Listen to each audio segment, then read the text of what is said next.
up to speed and works as hard as you do. Don't let IT issues slow you down. You deserve better. Hire Hamilton at hamiltonisbusiness.com. You don't think about your roof very often, but you should never take it for granted.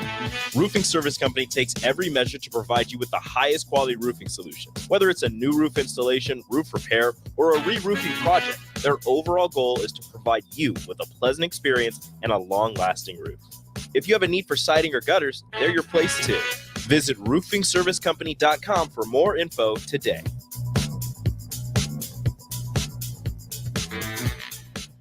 Yesterday, your water heater worked just fine. Today, surprise! When you're out of hot water, just call the plumbers at Bryant. In most cases, you can get same-day water heater replacement. What you won't get is a costly surprise with the bill. At Bryant, the price you're quoted is the price you'll pay. No last-minute extras for piping or ventilation alterations. Need a new water heater? Just call Bryant, 467-1111. Bryant Air Conditioning, Heating, Electrical, and Plumbing. We do whatever it takes. Hey there, fellas. It's your girl, Jordan, with Sartor Heyman Jewelry. Let's talk commitment. And what better way to do that than with some shiny, sparkly jewelry? Am I right? Now, I'm not suggesting you have to rush, but if you're considering making a significant move, do your planning. We offer financing and payment plans. Lock down your selection with confidence. Until next time, this is Jordan at Sartor Heyman Jewelry. Happy shopping, guys. There's nothing quite like the Mercado by Certified Piedmontese Beef. The Mercado offers unique ingredients you can't find anywhere else, open every day from 8 a.m. to 8 p.m. The full-service butcher shop and retail store is wonderful for meat lovers with their exclusive certified Piedmontese beef and assorted sausages, plus other quality meats, including pork, chicken, and a wide range of the freshest seafood. Plus, every Friday from 11 to 2, the Mercado serves up the best lunch in town on their Friday Feast menu. Stop in at the Mercado today at 84th and Havelock or visit their website at cpmercado.com to see current deals. Your home is your empire. Protect it with Empire Fence. Get a free instant quote with the online estimating tool at empire-fence.com. See an upfront estimate with no hidden fees. An Empire Fence can provide privacy and improve the appearance of your home. Keep kids and pets in or out of your yard. Increase security and add value to your property. Visit empire-fence.com now to view the stylish and maintenance-free possibilities for your home and get a free instant online quote. Let Empire Fence protect your empire. Unearth the secret to long-lasting tires at Tread's Central Tire Pros, a league apart in commitment, service, and expertise. This isn't just about rubber meeting the road, but trust, safety, and surety converging in perfect harmony. This is where expectations are exceeded every time. Make your appointment today at Tread Central Tire Pros, just south of Cortland on Highway 77, or visit our website to explore our services. Remember, when it comes to tires, choose Tread Central Tire Pros because we tread differently. Midwest Bank is proud to be your local community bank right here in Lincoln. This is Kim with Midwest Bank. We know there is more to your business than numbers and spreadsheets. For us at Midwest Bank, the people who make up a business matter most.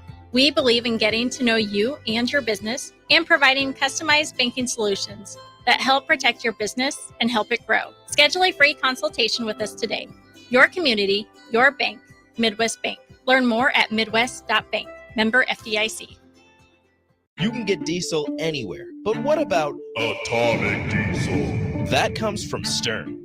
Atomic Diesel is your solution to all your cold weather problems. Prevent clogged fuel filters, increase your fuel economy, and save money with Atomic Diesel.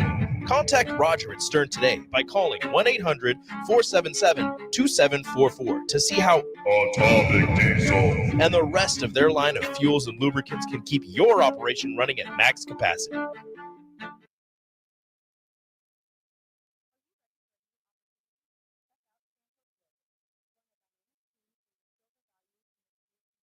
Back to old school with DP. Coming at you live from the heart of Lincoln, America. This is Old School, sponsored by the Mercado by Certified Piedmontese. Broadcasting veteran Derek Pearson.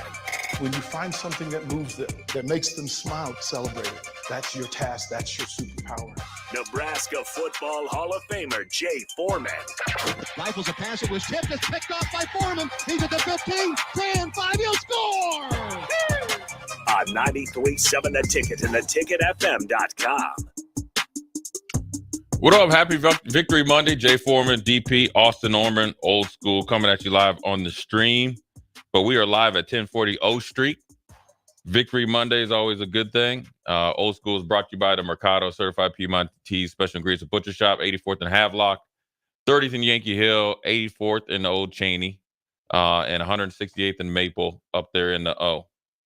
Obviously, a lot to talk about. It's probably been combed over 85 times for the Nebraska game, but in general, it's always good. A lot of stuff going on in college football. Got a game tonight, pretty much almost as soon as we get off the stream here, which is always good for Labor Day weekend. You got it kind of introductory into football every day, all day. Got some NFL news and college football news. How much time we got? We got about 10 minutes here. We'll dive in and just kind of. We're on stream. We're on stream. Oh, yeah. So Royals playing.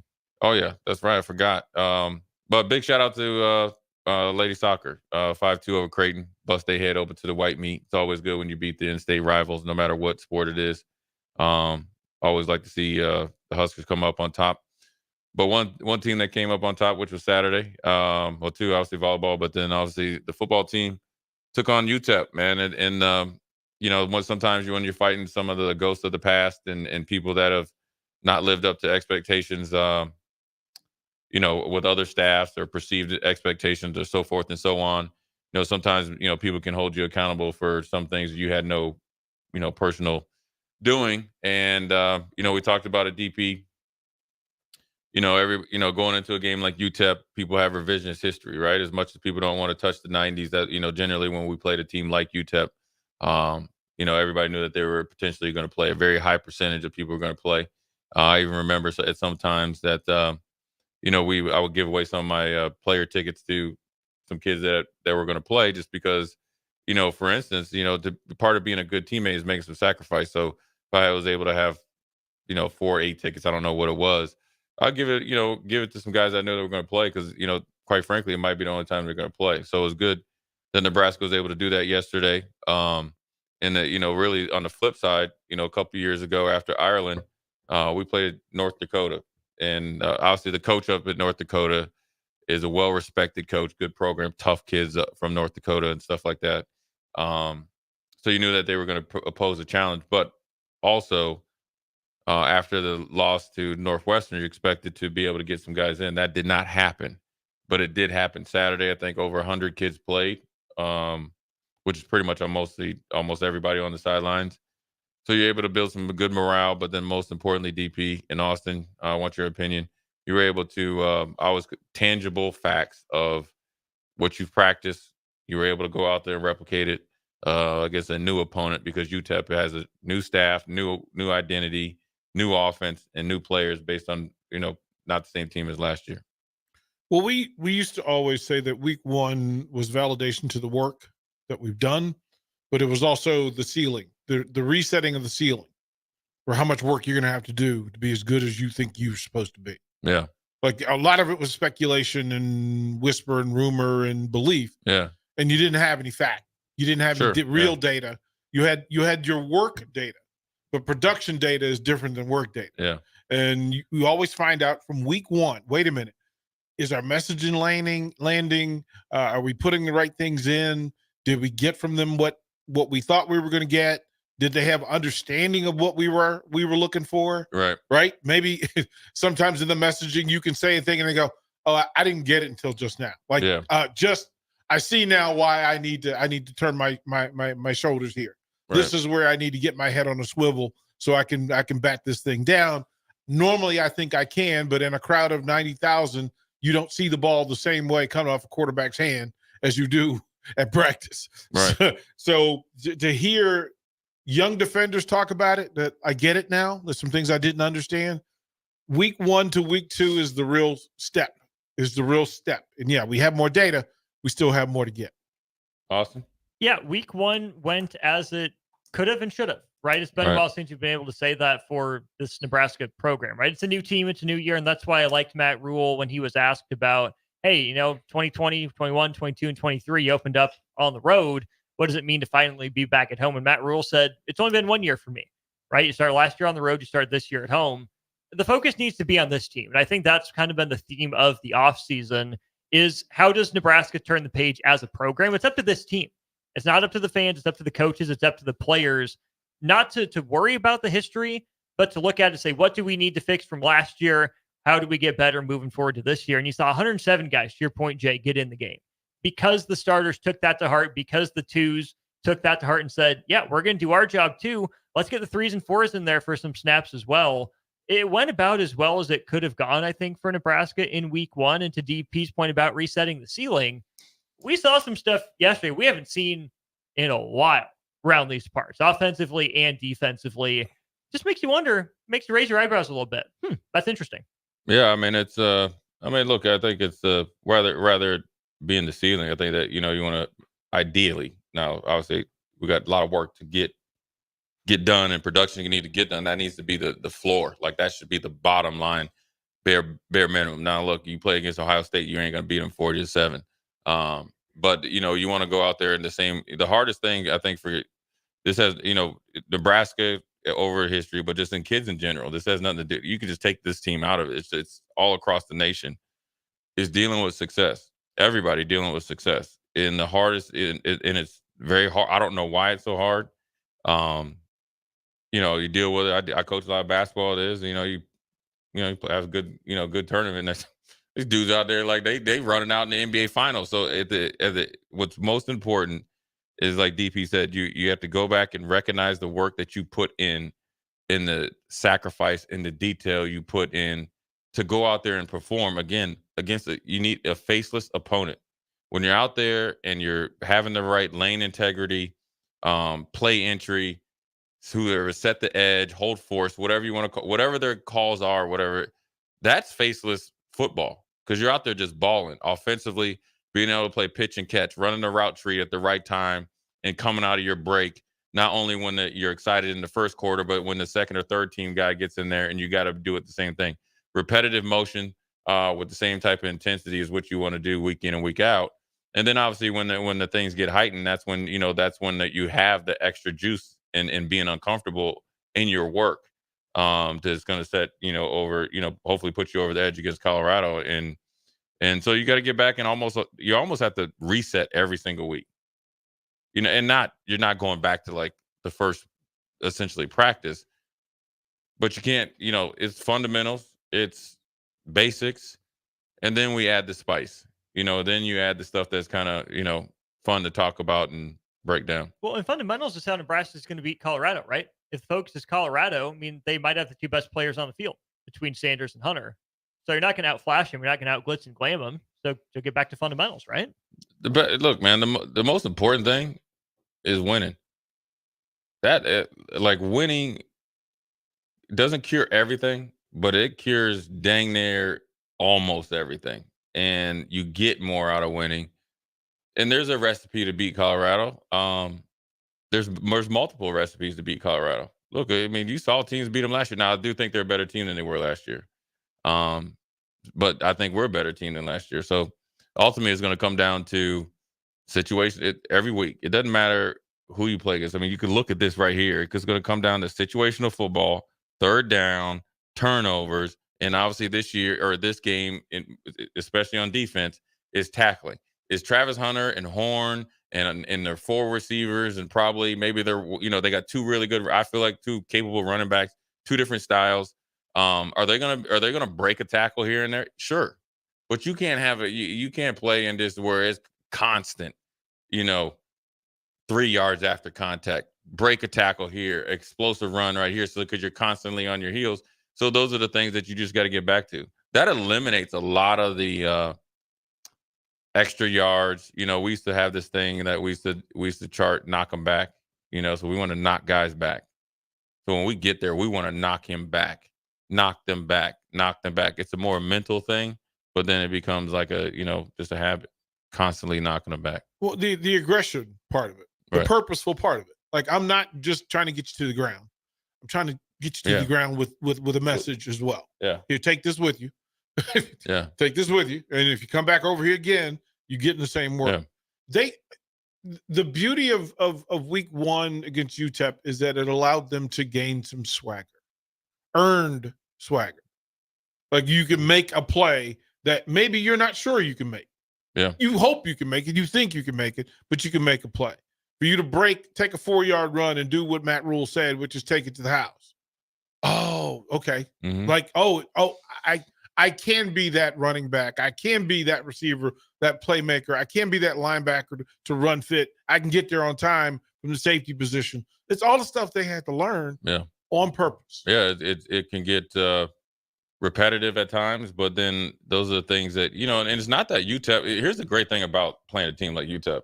Like DP said, that was an earned victory because those they came over, they were playing hard. Mm-hmm. They weren't coming up in here like, all right, let's just take it on the chin. Let's brother-in-law. They were out there trying to prove themselves because they looked at an opportunity to put themselves on the map as well. So when you're doing stuff against an aggressive opponent or opponent that's going to play hard, it does give you that swagger because then you're like, okay, yeah, I can get off a block. Yeah, I can read a 3-2 read and then get my eyes back on the quarterback and then be on time when I'm in the secondary play entry from a play that's away from me. If I hustle to the ball, I have to be there. So when you talk about effort to the ball, you talk about guys swarming it. You think about that's what you're built on, and that's what you have to do to beat UTEP, to beat Colorado, to beat Northern Iowa, to beat Illinois on a Friday night. You have to essentially, choke people out. And then offensively, when you're able to have a conventional run game, which has been so much different. The last time we kind of have, obviously Divine, right? I felt like obviously conventional run game. So probably that's the last time, right, that we had. And that they kind of fell into that. Right? I mean, let's be honest. All right. Well, I'm being nice. It was his Labor Day, right? I mean, he was 4th to 5th on the depth chart. They were reluctantly playing him, right? Greg Bell had a couple of games. He tapped out right after like a bye week. He's like, I'm out of here. Yeah. And then Maurice Washington got dinged up, right? And then they were kind of playing, ring around the road. And then he started busting out big runs. And then like, okay, let's do that. Then that's where you saw the offense goes. But if you take away Emmett's 42-yard run, he still averaged 5 yards a carry. And then look at all 4 of those backs averaging 4+ yards a carry, conventional. I call it conventional running. So for people out there who don't know conventional, I mean just actually taking the ball and handing it off, not quarterback run game, not kind of like how North Dakota State did, where you're off schedule and you're gutting them like essentially everybody's got their back turned and you're running, unimpeded because there's nobody in the middle of the field. I'm talking about lining up, blocking guys, reading the block, and finishing plays. They were able to run it consistently with 4 different guys because everybody runs a certain play different. Everybody runs certain plays better, but they all did it consistently. So it lets you know you have consistent run blocking and attention to detail from the tight end, so forth and so on, and receivers as well, making everything work. Yeah, I'm in watching, and there's so many facets to Saturday's game to talk about, but yeah, watching the run game at its simplest form. Are you able to hat on hat and identify blocking schemes and get to the right person? The effectiveness is a whole other level. But you know what? Were your footsteps in order? Yeah. Was your hat in the right place? Right? Was your block level on point? Yeah. We're not too high because there's a lot of grabby and high if we don't pay attention to it. So all of those things will let you know that, okay, you have something really good, solid to work from. And then you have a chance to get better in a hurry against somebody that, in theory, is tailor-made for you to get better at that thing. Yeah. If I got the question, I'm sure you guys did. How much can we take away from this win? Was Nebraska doing the process-oriented stuff well enough to give them a chance in the next 11 games, or did Nebraska get away with being just more athletically talented? Both. Yeah, I mean, if you're better, if you're a better team, but they weren't sloppy, man. There wasn't a high penalty game. That's probably another big thing. They didn't have any negative run plays. That was 0 of their 4 guys, 8 yards total, and 6 of them were by a sack. So I don't think it was a game where you kind of like sleptwalked. It got away with a whole bunch of bad habits. But it look, there's a lot of teach tape off of it on both Nebraska and Colorado. They got a lot of teaching tape on it. So you expect that if you're going in this game thinking that you're going to play against the same team that you saw Thursday, you better expect their best shot. Yeah. But then Colorado better expect our best shot. There's a lot of things that you can think like, okay, we can get a little bit better at. Yeah, we ran the ball good, but look, you know what? Let's finish a little. Because listen, when Colorado's the type of team, and they've always been like this. When we played, they were immensely talented. Very talented. Tons of first round picks. You have got to finish these dudes. You know what I'm saying? And it's not just when you're, motivated. You got to be disciplined when you do it. And all the talk. If we're gonna talk, that's fine. I like that. Let's go. But you got to be disciplined to keep doing the same thing over and over, and they will break. They've always been like this. They have not changed. They will not change. That's just who Colorado are. I wouldn't call them front runners. They're very immensely talented, but I don't think they've ever been uncomfortable in the way that they've practiced. So that lets me know that they're willing to be broke. And whoever has decided not, because they already they're telling. Oddly enough, they have told you how you can beat them on the internet. Sometimes being on the internet works against you. I call it the internet. You can call it X, whatever. Sometimes being on the internet works against you. You just told it. They have told you how to beat them. They ain't been uncomfortable. They told you in the off season when they had the safety talk about it. You guys ain't been holding me accountable. So you guys been cool. You've been chilling up in that crisp air in Colorado. That lets me.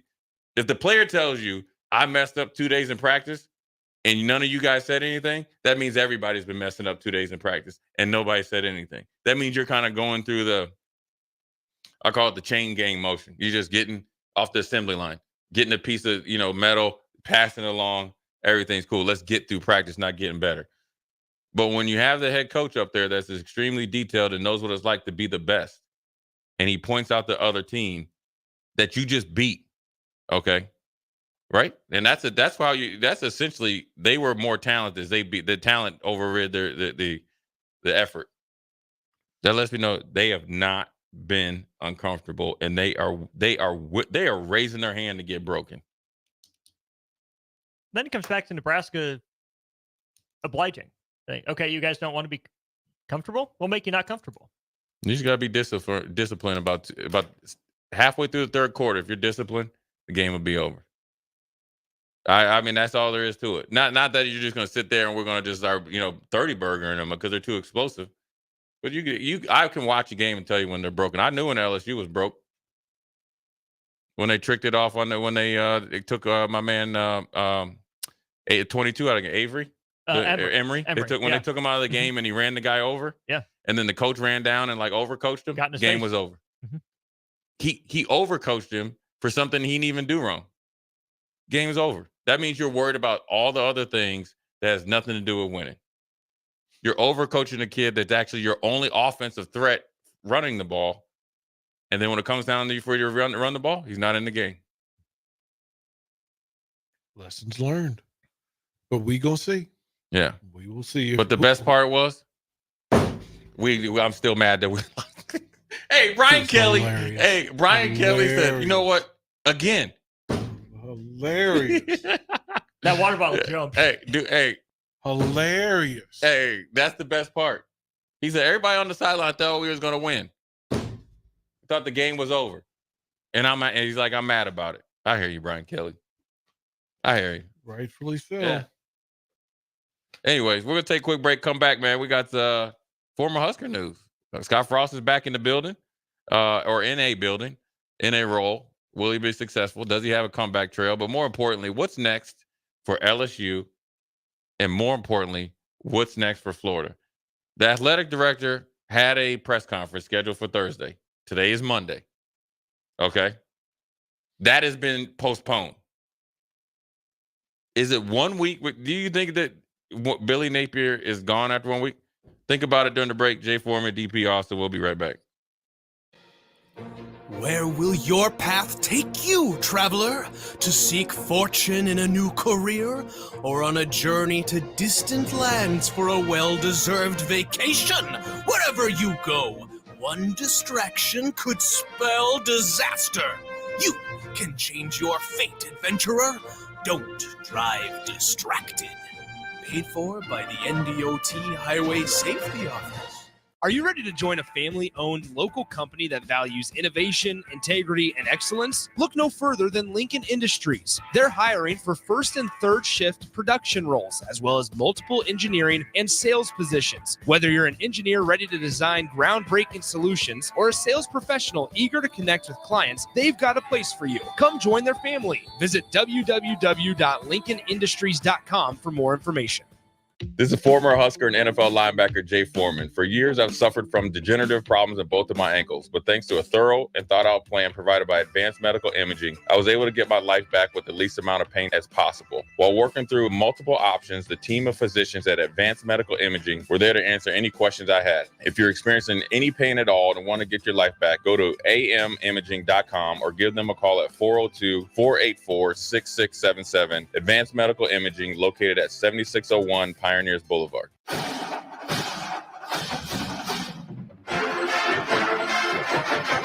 The 2024 Nebraska football season is here, and we need you to be a part of the Sea of Red Memorial Stadium this fall.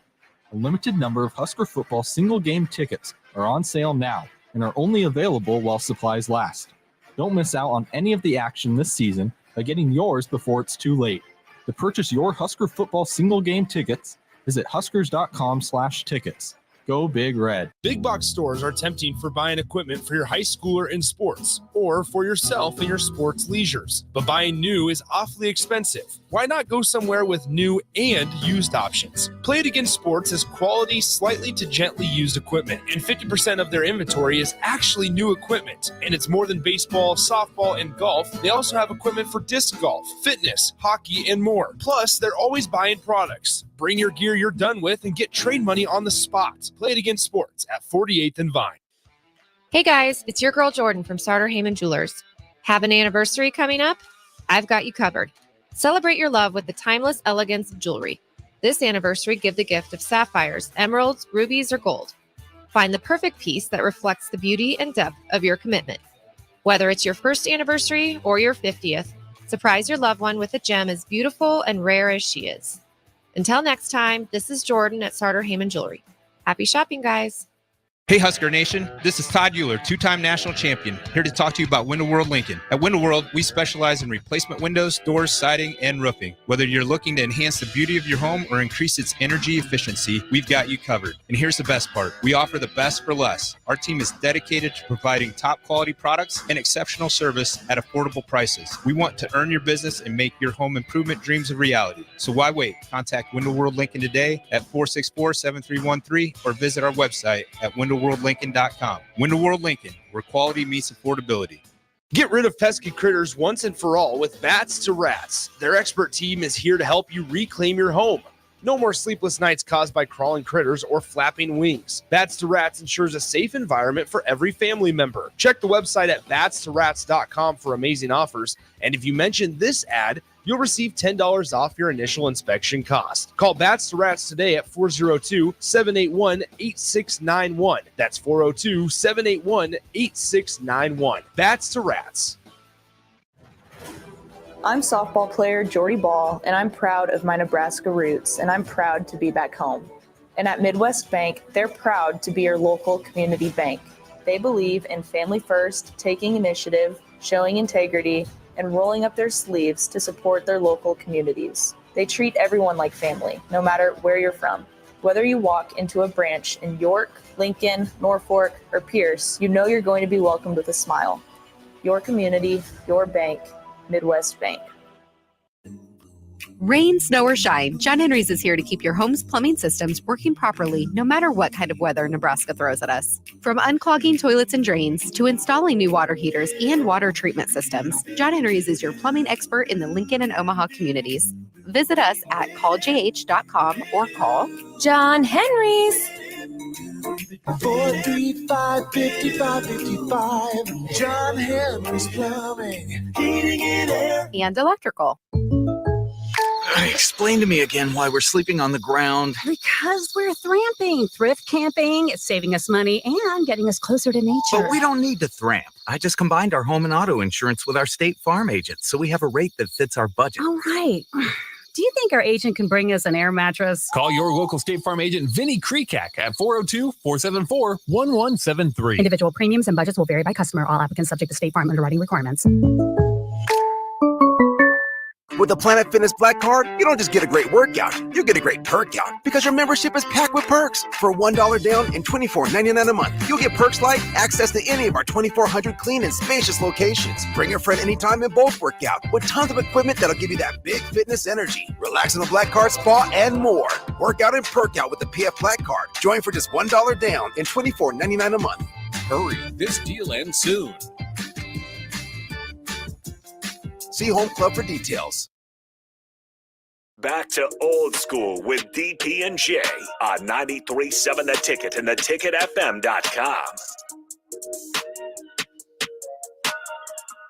What up? We're back. Jay Foreman, DP Austin, Old School, live on the stream on a Labor Day. A lot going on. Obviously, the Huskers did their thing, man, and to put a bow on it, man. I think one guy that look, it's the first game, but I would say there's the best thing that is different than Nebraska is to have options, right? We talked about the running back room. There's options. In the linebacker room, I felt like there was options, and then you just need in the good enough options that guys had to step up and be the answers. And so I'm going to give a shout out to Mekhi Bayer that look, man, ever since Matt Rule and those guys that came in town with Coach Corey, the weight coach, he's reshaped his body. Started out on special teams last year against Minnesota. Did the same thing against Colorado the week later. Led the team in tackles. This is the first time legitimately where the season can start. 5 tackles, safety, or was in on the safety, and another tackle for loss.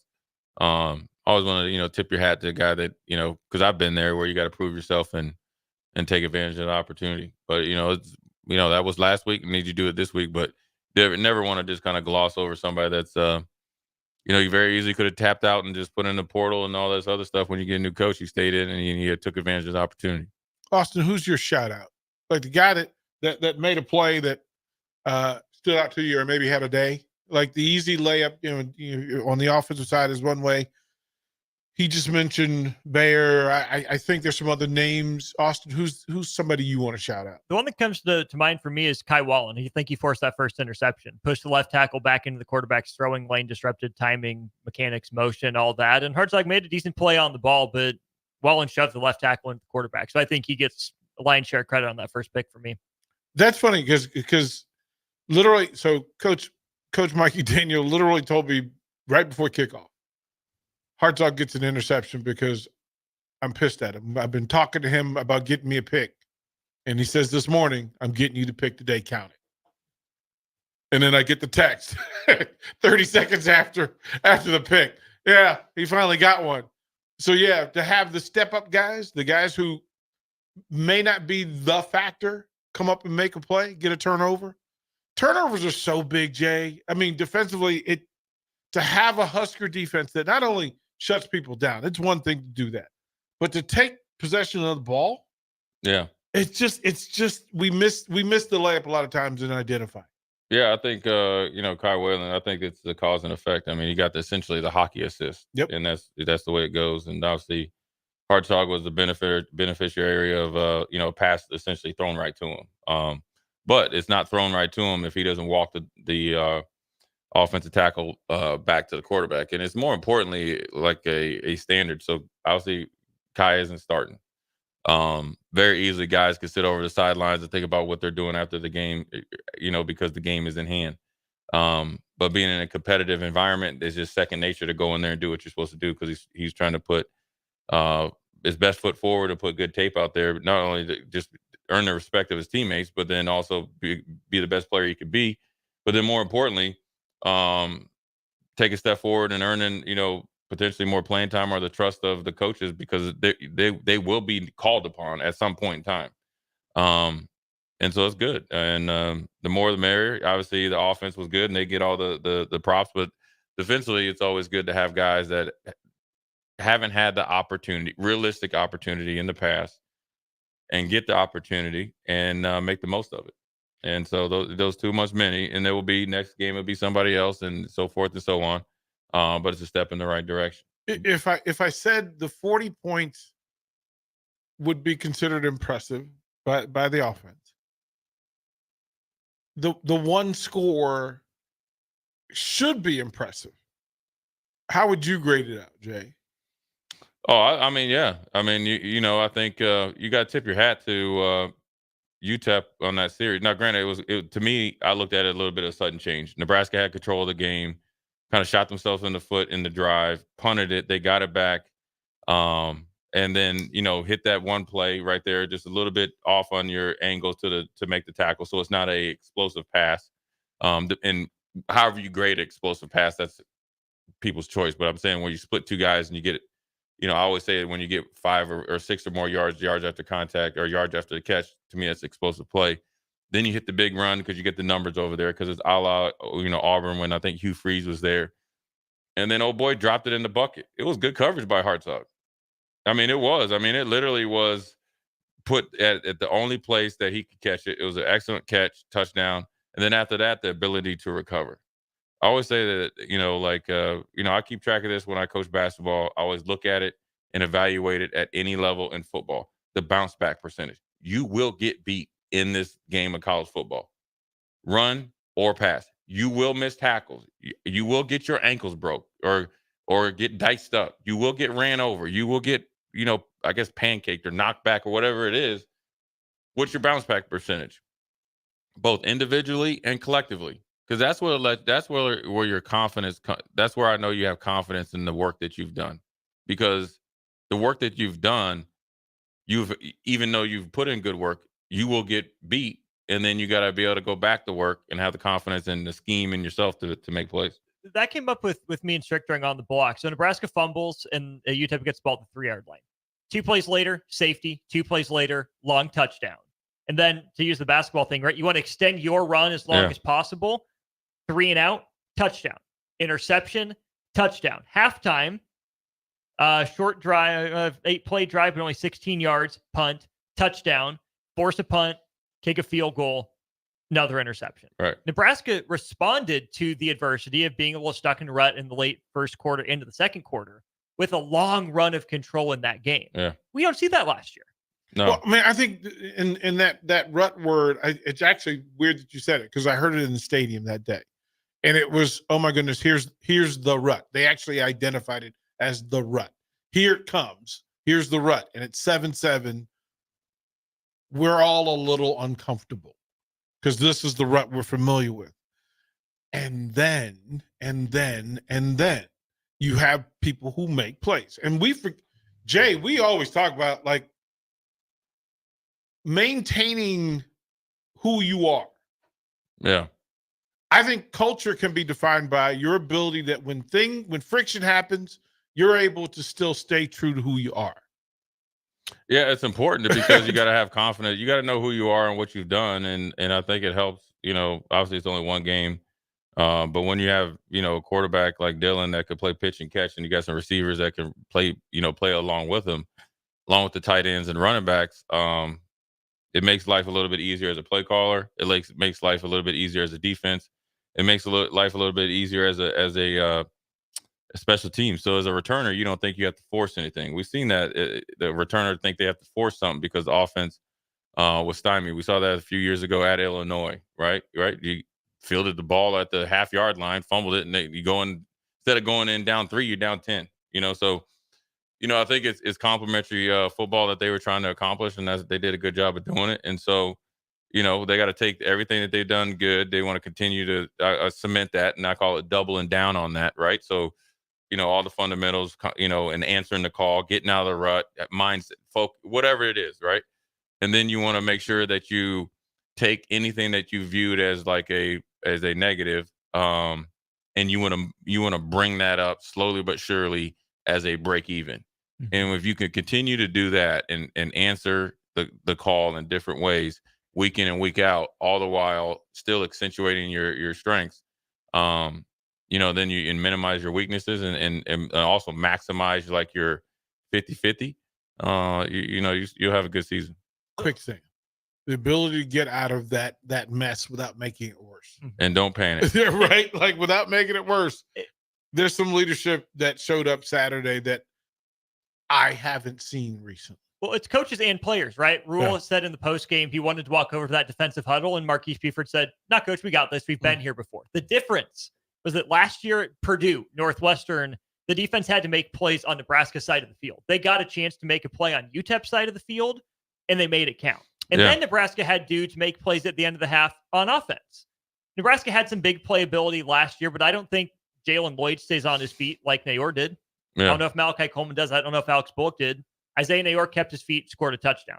Nebraska didn't have a jump ball receiver like Jamal Banks last year. That 2-minute operation looked under control, looked smooth, looked decisive. We didn't see that last year. Sure, that's coaching, that's development, but that's having dudes step up and make plays when the momentum needs to shift. Yeah, it's a little bit different looking at the quarterback position. I also want to give Heinrich, credit. He's definitely a different version of himself than versus last year. But then it opens up. I mean, it's probably stuff that they repped all the time. I think they probably spend a lot of time together in the off season, so that's good. So those are probably things you talk about. They welcome the challenge as well. You talk about Marcus Buford, say, yeah, we got it. And it's a good opportunity for sudden change and for the defense to go out there and, get the ball back and not only get the ball back, score some points. So you're starting to see some things that looks distinctly different, but it's also things that were, points of emphasis after last season. So, like I said, it's a 24-hour rule, but when it's Colorado week, you get about 24 minutes, after you get done eating, and then you get focused on what you got to, task at hand. They got a couple days head start, but won't mean much because ultimately, if you control and handle your business, which is Nebraska's business, what Colorado has done or does, becomes, minimal. So onward and upward. But on the flip side, down there in Gainesville, a team that we battled, and I played with a lot of guys, got a lot of friends that played there. When Nebraska was struggling, I was getting the calls every week. Call some of my friends, they ain't answering. Like Reggie McGrew, Reggie, where you at, player? Where you? I got the AP beat out in the group chat for Reggie. It's sometimes it is as great as Monday it is right now. You know what I mean? Here. We've been where Florida's been, not to the max. Florida, I think, is a little bit of been a cesspool of kind of issues, and just it's a different thing down there. It's always interesting to keep an eye on how quickly things can change at a place like Florida, because is it the pressure when you compare to Florida State, maybe definitely to Miami, who just recently just walked the dog on you. Or is it something that's been brewing? You got to think all the way back to when you had what's the coach McEwen, the Sharknado dude, and then the boosters got mad because his wife went to the booster party and was selling her barbecue sauce. I mean, Florida's had a lot of stuff, like some weird stuff. He was in the pool with a fake shark or something? Yeah, and so it's interesting to see. And then you have the whole NIL snafu and stuff like that, and obviously the athletic director today. Was supposed to talk Thursday. He's not talking. So that, they got some issues down there, but sometimes it's a hard mountain to climb when there's not any rocks or any traction. And so, I always tell people from Florida, be careful what you wish for, right? Because there's only so many times you can go back to the well and say we're Florida. This is not the Florida of Steve Spurrier. College football is different, and it's definitely not the Florida of Urban Meyer. And quite frankly, it's not even the Florida that just recently Dan Mullen was Powell. It's not a place where you're gonna have people knocking on the door unless you're willing to immensely overpay. You mean the old ball coach ain't coming back? No, he's in South Carolina. He's not coming back. Yeah. I don't think he's coming back, man. And so it's tough down there. Feet kicked up, visor pulled low. Right. Yeah. But somebody who else needs to have their visor pulled low? Brian Kelly. He threw his about 40 yards. If he had one on, it's gone now. But the craziest part, he had Bob Diaco on his staff. So it's you get exactly what you get exactly what you But I felt, to be honest with you, I felt like their defense, for the most part, played pretty well. I was more surprised that the offense at the offense kind of rhythm and play calling. Well, but I mean, okay, to say I was surprised, no, I expected them to be competitive. I also expected them to be smarter than they were. There was a lot of, whoa, y'all really just did that? Well, I expect. I mean, when you look at LSU, right? You lose a first round pick or 2 first round picks at receiver, right? Thomas and Neighbors, and you lose the first round pick in the quarterback, right? Now you're blessed enough to get Nussmeier back. That's your replacement. So you're it's pretty good, right? Yeah. You don't really have an established running back yet, but you have an established offensive line and a mentality. You probably have a future first, maybe not first, second, third, possibly fourth round tight end in Taylor. And you have the size advantage and the mentality advantage of a team that that you have to shorten the game. You've watched Utah beat the brakes off of USC. I don't know how many times in a row with probably less talented overall roster. Yeah, they're not flash. They're substance. Right. So if you go down to Vegas and you only run the ball 26 times, that's where you get discombobulated. Yes, you have Lacey out there. He's going to be an NFL guy. Obviously, he's really good, and you can throw the ball, but you want to probably use the run a little bit more to really, especially when you had control of the game. Yeah, right. That was kind of the woe factor. Was they would get on a run, they would get some momentum, and then they would just go, watch this. Yeah, and you saw it coming. You went, wow, you just had success 3 plays in a row. You're going to go as far away from that as possible. So, with question, Brian Kelly by no means is on the hot seat. But let me ask you this: part of the reason why he left Notre Dame is because he felt like he could have access to more SEC type of, because kept going against Bama and Clemson at the time and getting destroyed. Now college football is a lot different. So he's at LSU. He started the last 3 seasons off losing, and quite frankly, all 3 games they had control in last 3 years. Wasn't in the playoffs last year. So do you think this is more indicative of Brian Kelly, or let's say Brian Kelly and staff, or the situation where LSU needs another year or games or 2 to replenish? Considering this, you can't understate the amount of talent he loses every year to the league. So he's doing something right there. When you got 3 first-round picks, dude, you're doing something. Maybe some empty yards, but you're doing something right. Is it Brian Kelly or is it LSU? That's the question. Is it Brian Kelly or is LSU? Here's the result is the thing. Like you get caught up in either this or that, but the result is the thing, and either it works based on your standard, and we're talking about LSU football, so you're within arm's reach of conference title, NCAA title. Yeah, so that's the bigger question. Right. Okay, here's the bigger question. What is LSU football compared to, like, they're neighbors? They better be neighbors with Alabama and Georgia.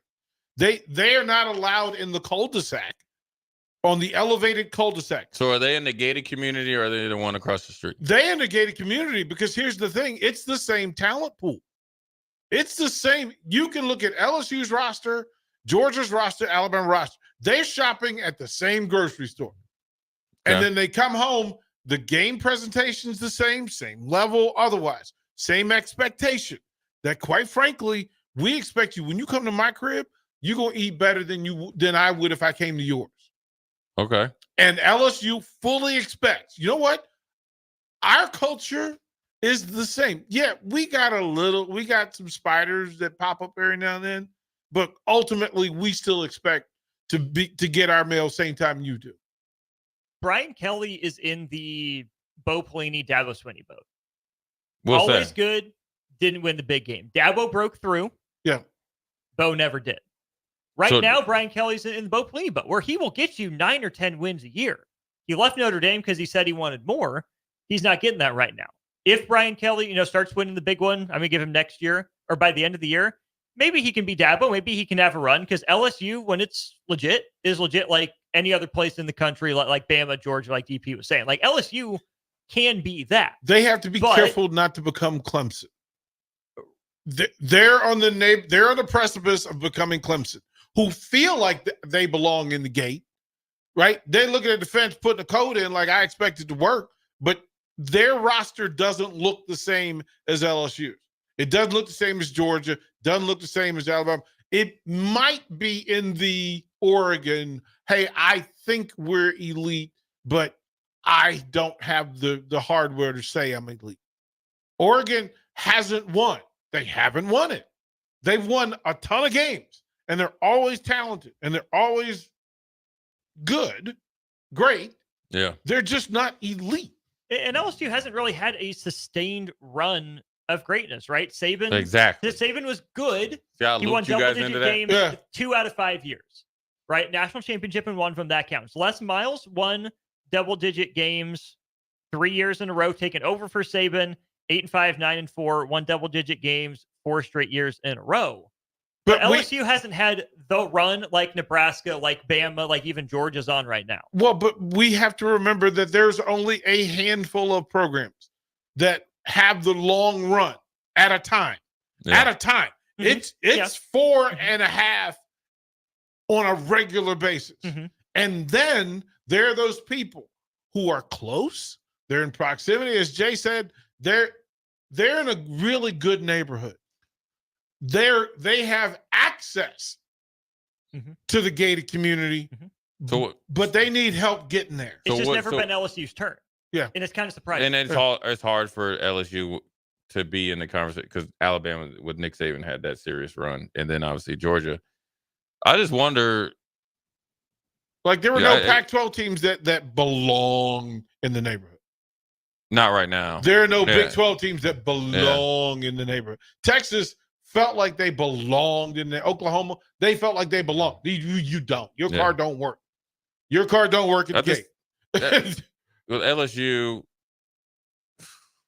I don't know. I think it's a process for a coach like Brian Kelly. I do. I think for coaches, because Dabo went through it. Yeah, he did.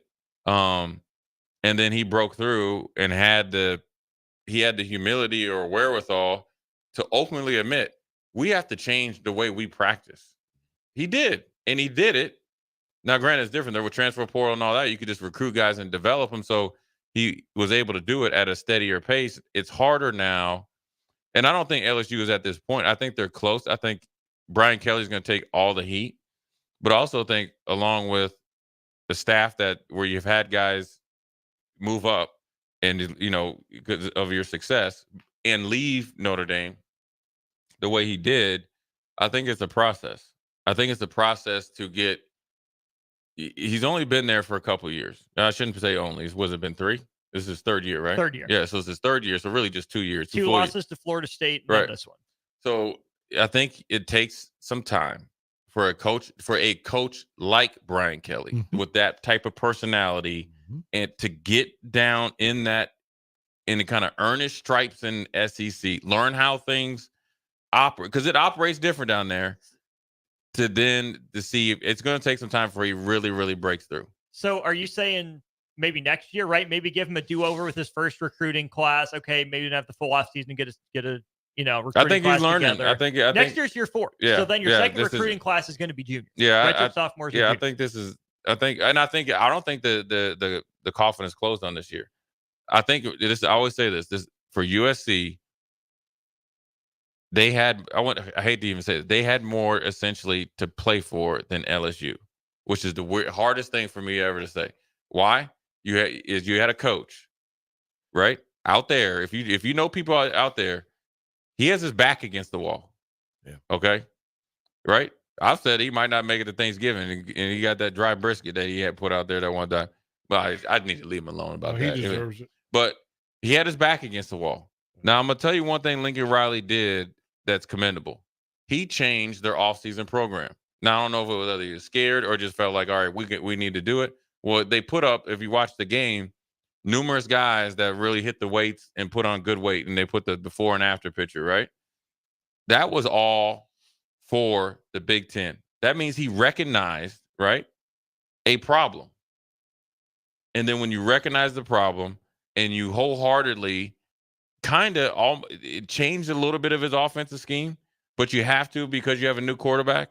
But then you know, when they wanted to line up and try to be physical against LSU, they ran the ball with purpose. It just, you know, I felt sometimes with Lincoln Riley when he was at Oklahoma, it was like, all right, I got to call a run play. Okay, we had a 20-yard run, right? The little running back that when we went down there a couple years ago that ate us up, he's with the Giants now. Like, all right, you could have ran him for 200 yards, right, for a couple games. All right, I'll run it, but I have to pass the ball. But you have the number one pick. So I think USC prepared the best and better than LSU for this game. I think with the new defensive coordinator, they had an advantage because it's a new scheme and it worked out well. And USC, just for that game, now we need to see it. But I'm telling you, the physicality that they played with and also the attention to detail. And then I'm going to tell you one of the most impressive plays that they had. They were in man-to-man defense. They had their slot safety or slot nickel corner or whatever. He was going against number one, who's kind of like a Debo Samuel type of like a do it all right. He was coming out of the high safety position, right? Out of the post. Now he timed it up, coming down out of there, came inside out, made the tackle on a crucial 3rd and 7 or 8. That would have never happened before. That's confidence in what's being called, confidence in what you've done. And to be frank, they've had to practice physical for them to play physical. More physical than they had before. They weren't getting bullied off the ball like they have been, like against Utah. I mean, Utah, when they played in that Pac-12 championship, I felt bad for them.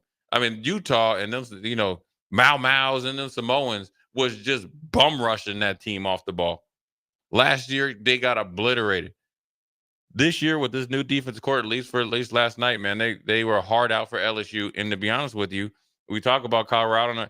I felt like they broke LSU. LSU fully expected USC to be the same team, the same breakable opponent, and they would end up being able to run away with the game. But USC looked like they were against the ropes, and then they matched it.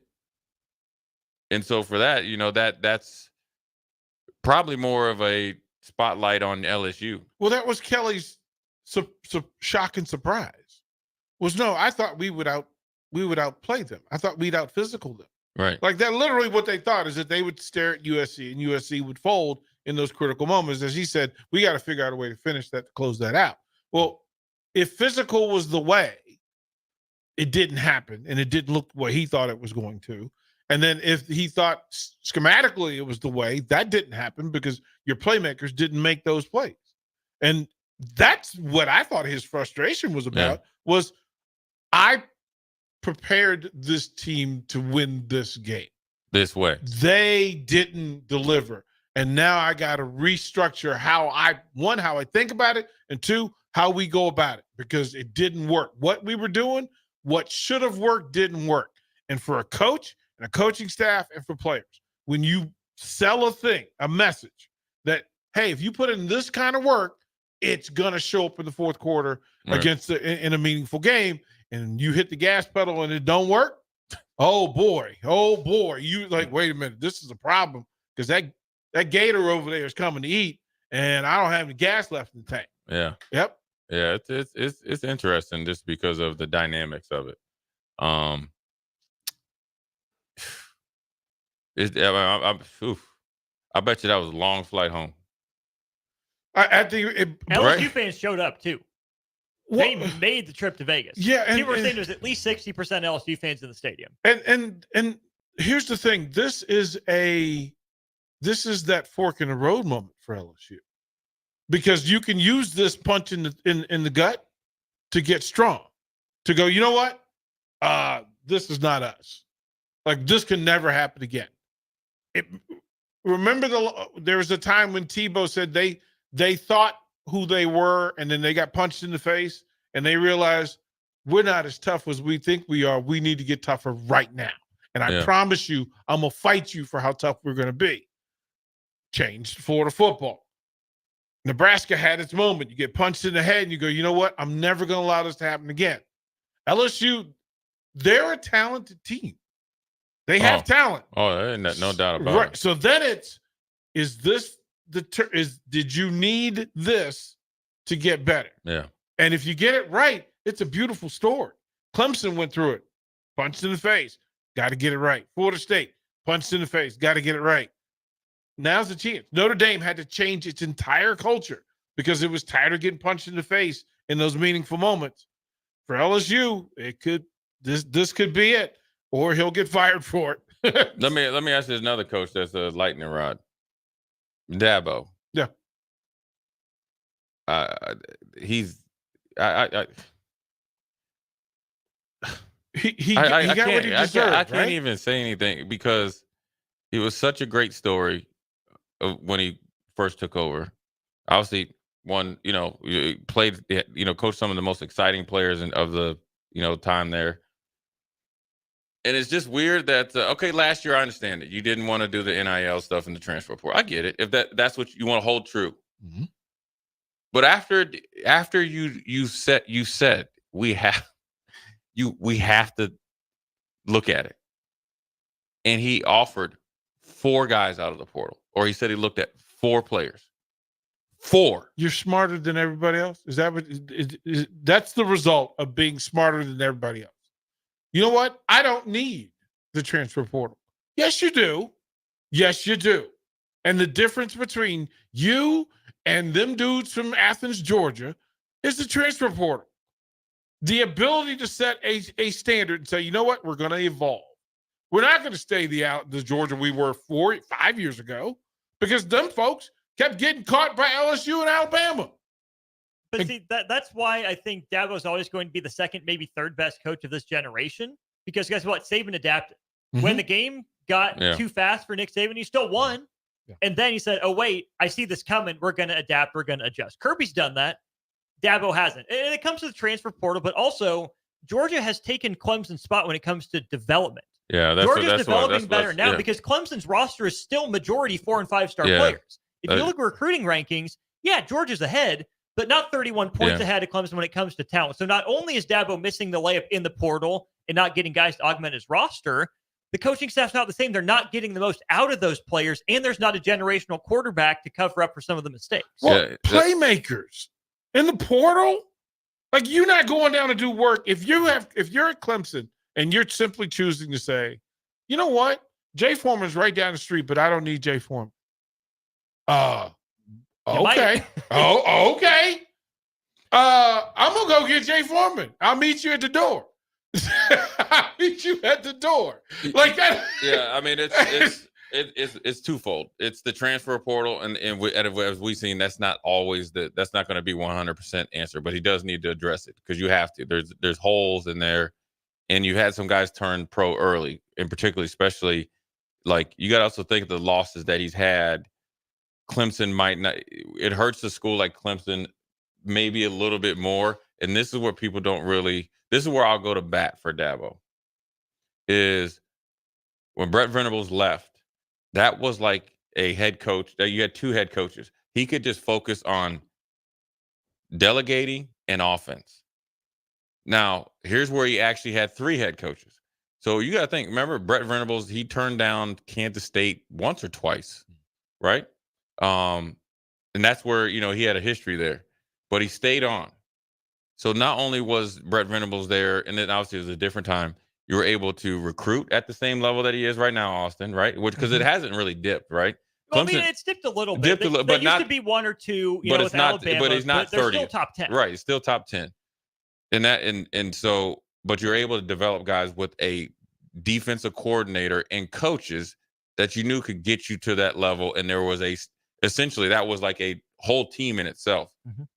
Then also, this is the biggest loss. And I remember when he lost Tony Elliott, who's now the University of Virginia's head coach.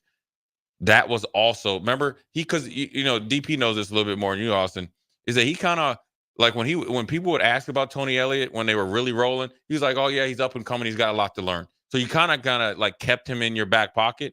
He was ready to be a head coach. 2 or 3 years before, because remember he got turned down for a couple jobs because they were winning so much, so he was able to interview.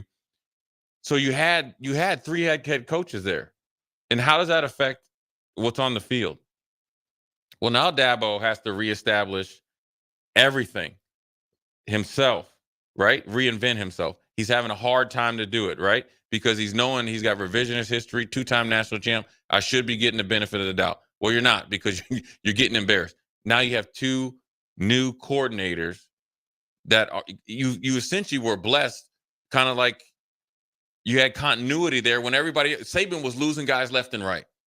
You lose Kirby Smart. You lost, you had Charlie Strong for a little while. He goes to Texas. You had my man Mel Tucker. You had numerous coaches gone. Lane Kiffin, all these guys gone, where you had the same here. And then on top of, like Austin said, you're still top 10 in recruiting, but you're slipping in development. Why are you slipping in development? You had 2 guys that were masters at development. Tony Elliott was a masterful quarterback coach. This thing of the quarterbacks, he had Todd Boyd, who was before his time. He was a problem. He was a straight problem. Then you had my man, then you had Deshaun Watson, right? Then you had the go-between, my man that transferred to Missouri. What was his name? Kelly Bryant, who was cold-blooded. Then he got a little bit hurt. And then you got Trevor Lawrence. The thing is that Kelly Bryant was he was dethroned, unseated by Trevor Lawrence. Right. Trevor was better. DJ Uyunglele was probably the next Kelly Bryant, but Cade Klubnik wasn't the next Trevor Lawrence. Right. Or he wasn't even Bryant. No. Yeah. No. So not at Clemson. Right. No. So that's what problem. Then also you got to think, you had Sammy Watkins, there you had Deshaun Hopkins, you had Amari Rogers there. You had some first round Hunter picks. Renfro. Then you had the tight end, that went first round. You had some dudes. So he's in a tricky spot, man. Because you want to know what the big problem is, DP? Pulling money from Clemson's alum. And, they were the first to have that Big Red Project over there. Now everybody's starting to, look at their money. And then you got a coach that's. South Carolina is outworking them financially. Yeah, that was that. You just took the words out of my mouth. South Carolina has stepped up. Is that SEC money or is that South Carolina money? That's South Carolina money. You remember that down in there are pockets of South Carolina where the money, it's just like Nebraska. There are some pockets of money. Where they go with that money, the assumption that it's all going to go to Clemson because Clemson is where the attention was until they realized that, wait a minute, why are we helping Clemson? We can help the state school. And the state school it matters. Yeah. It's got some really cool celebrities, right? And and also, let's not forget, don't think that Don Staley and the emergence of the women's basketball, that mothership down there, and elevated the men's program. Elevated the men's program. You took the words right out of my mouth. But then also, let's not forget, they play a little baseball. But also, you got to think. I think they finally have come to terms and have felt okay with Beamer. And also, Columbia is a cooler city to be in. If you haven't been there, there's more stuff to do down there. So it's starting to become not the it school, but it's more cool than Clemson. Yeah, it's absolutely cooler. Right. It's got better, it's got better shows. It's got better concerts. It's got everything. It's got better food, got better restaurants. Right, yeah. You can fly in there without feeling like you're going to, end up in a field or anything. So Dabo's he's got his back against the wall. It's going to be interesting to see because let's also not forget his quarterback is the one he chose. Yep. He chose him. Mm-hmm. And to put a bow on this segment, I remember being at my dad. He went into the Ring of Fame down there with Jimmy Johnson and Vinny Testaverde. They were playing Clemson. I was like, dang, Dad. I remember riding the game. I was like, dang, it's a sucky game for you to be going in. You're playing Clemson. He's like, no, we're going to win. Klubnik, I wouldn't say he lost the game. I know he didn't do what he was supposed to do. I was down. Rogue. I was down on the field. And Dabo can say he doesn't cuss. I seen it. I heard it. Rightfully so. He pulled it when he was supposed to give it to the running back. Lost. I'm sure he repented, right? There was no dadgummit going on. Oh no, it wasn't. We talk facts. Yeah. It was WTF? Yeah. Are you doing blankety blank blank? And I kind of was looking. And your mama. Yeah. All this type of stuff. So Tough sledding, but you know what? There's those problems. I always say this. My name is Bennett, and I ain't in it. Good stuff going on here in Nebraska. We're going to take a flip here after the break. Talk a little NFL news. Is Jamar Chase, is he standing on business? Or is he just bluffing? I like his attitude, though, man. We're going to give it up. We're going to take a quick break, come back. Jay Foreman, DP, Austin. We'll be right back. Shopping for new flooring is different today. Getting your questions answered, making the right selection, getting the best value, and installed quickly and professionally. Visit ostreetcarpet.com or shop our store. We'll answer all your questions and help you make the right choice. You'll be enjoying your new floor in just days for less than you'd pay elsewhere. Carpet, vinyl, wood, laminate, tile, and area rugs. We've got it all. O Street Carpet. 1732 O Street. Family owned and operated. Always the best value. Rashawn Jackson here for Bauer Infrastructure, a veteran-owned local company proudly serving Lincoln, Lancaster County, and the surrounding areas. Bauer provides quality work at an affordable price, and they're growing rapidly. If you want to experience a career with a fast-paced, family-friendly environment, visit BauerInfrastructure.com. They have top-of-the-line benefits, year-round work, even through the winter. Bauer, usher in the new era of infrastructure to an area near you. And as always, go Big Red! IT issues wreaking havoc on your day? It's time to hire the experts. It's time to hire Hamilton. When it comes to your business, you don't have time to worry about network security, data backup, and protection, or support when devices slow down or stop working. At Hamilton, we ensure that your technology is up to speed and works as hard as you do. Don't let IT issues slow you down. You deserve better. Hire Hamilton at hamiltonisbusiness.com. You don't think about your roof very often, but you should never take it for granted. Roofing Service Company takes every measure to provide you with the highest quality roofing solution. Whether it's a new roof installation, roof repair, or a re-roofing project, their overall goal is to provide you with a pleasant experience and a long-lasting roof. If you have a need for siding or gutters, they're your place too. Visit roofingservicecompany.com for more info today.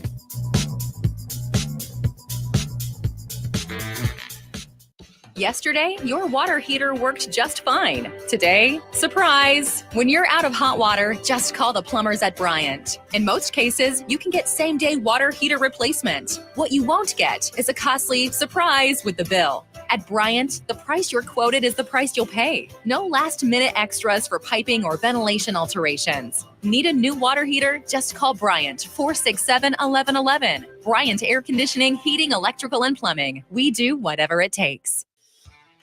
Hey there, fellas. It's your girl, Jordan, with Sartor Heyman Jewelry. Let's talk commitment. And what better way to do that than with some shiny, sparkly jewelry? Am I right? Now, I'm not suggesting you have to rush, but if you're considering making a significant move, do your planning. We offer financing and payment plans. Lock down your selection with confidence. Until next time, this is Jordan at Sartor Heyman Jewelry. Happy shopping, guys. There's nothing quite like the Mercado by Certified Piedmontese beef. The Mercado offers unique ingredients you can't find anywhere else, open every day from 8 a.m. to 8 p.m. The full-service butcher shop and retail store is wonderful for meat lovers with their exclusive certified Piedmontese beef and assorted sausages, plus other quality meats, including pork, chicken, and a wide range of the freshest seafood. Plus, every Friday from 11 to 2, the Mercado serves up the best lunch in town on their Friday Feast menu. Stop in at the Mercado today at 84th and Havelock or visit their website at cpmercado.com to see current deals. Your home is your empire. Protect it with Empire Fence. Get a free instant quote with the online estimating tool at empire-fence.com. See an upfront estimate with no hidden fees. An Empire Fence can provide privacy and improve the appearance of your home. Keep kids and pets in or out of your yard. Increase security and add value to your property.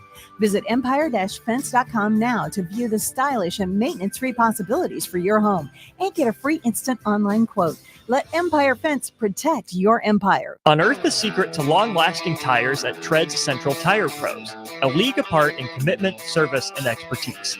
This isn't just about rubber meeting the road, but trust, safety, and surety converging in perfect harmony. This is where expectations are exceeded every time. Make your appointment today at Tread Central Tire Pros, just south of Cortland on Highway 77, or visit our website to explore our services. Remember, when it comes to tires, choose Tread Central Tire Pros because we tread differently. Midwest Bank is proud to be your local community bank, right here in Lincoln. This is Kim with Midwest Bank. We know there is more to your business than numbers and spreadsheets. For us at Midwest Bank, the people who make up a business matter most. We believe in getting to know you and your business and providing customized banking solutions that help protect your business and help it grow. Schedule a free consultation with us today. Your community, your bank, Midwest Bank. Learn more at midwest.bank. Member FDIC. You can get diesel anywhere, but what about atomic diesel? That comes from Stern. Atomic diesel is your solution to all your cold weather problems. Prevent clogged fuel filters, increase your fuel economy, and save money with Atomic Diesel. Contact Roger at Stern today by calling 1-800-477-2744 to see how Atomic Diesel and the rest of their line of fuels and lubricants can keep your operation running at max capacity. Back to Old School with DP and J on 93.7 The Ticket and theticketfm.com.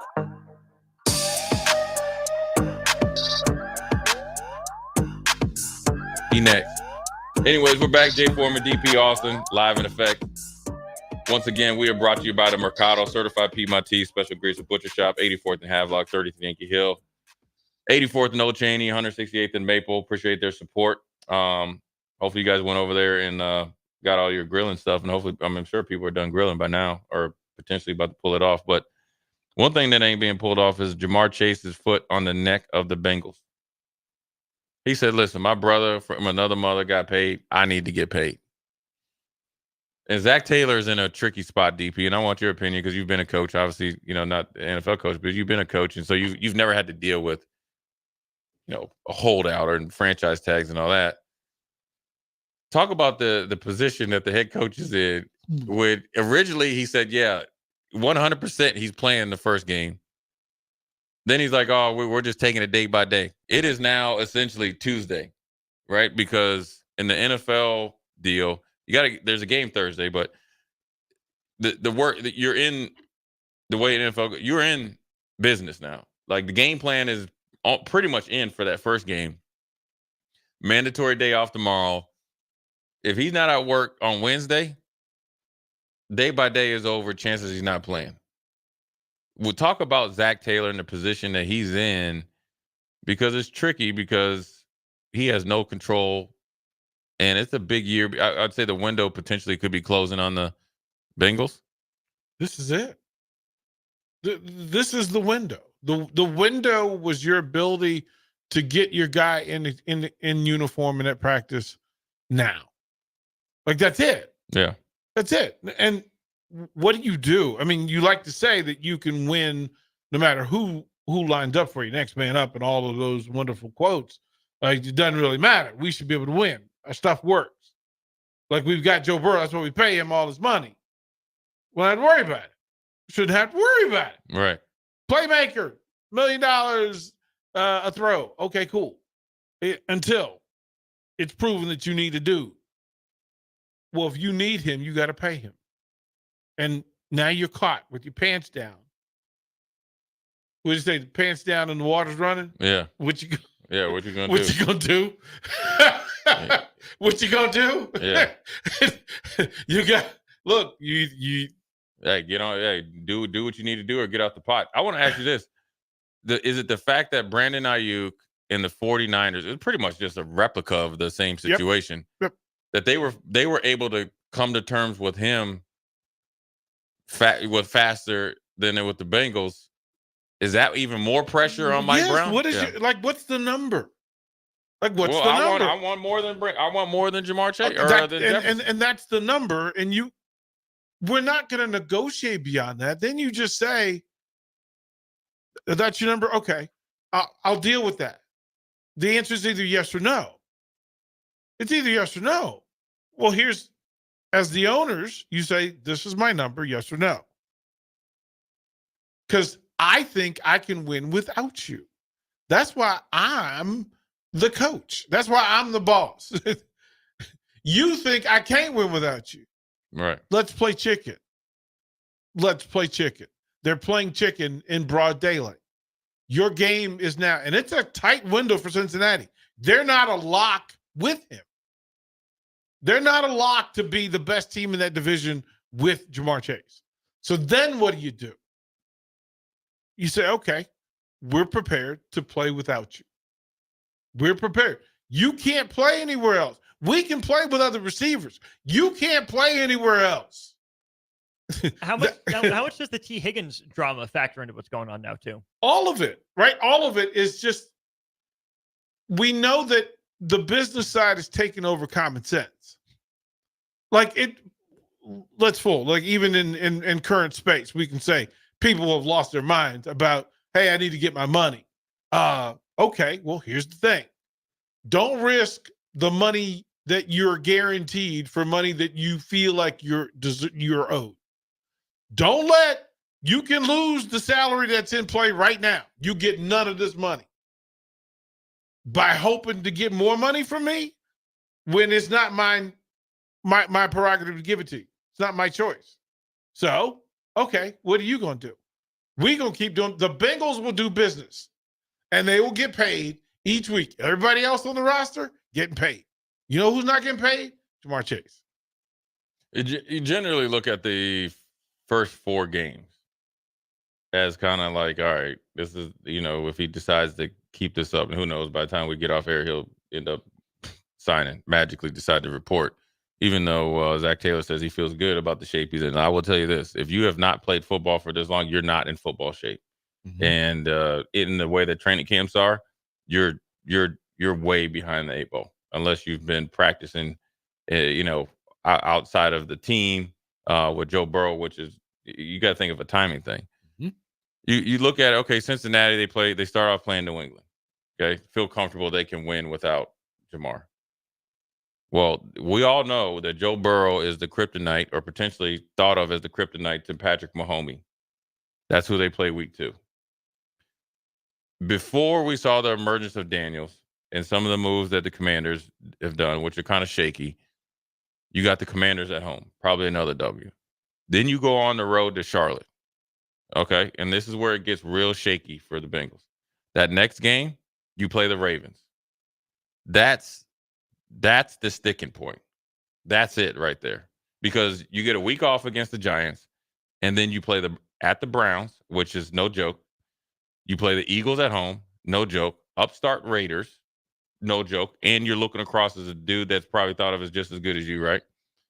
And then you play at the Ravens, right? And then you go out to Khakis, home the Steelers, at the Cowboys.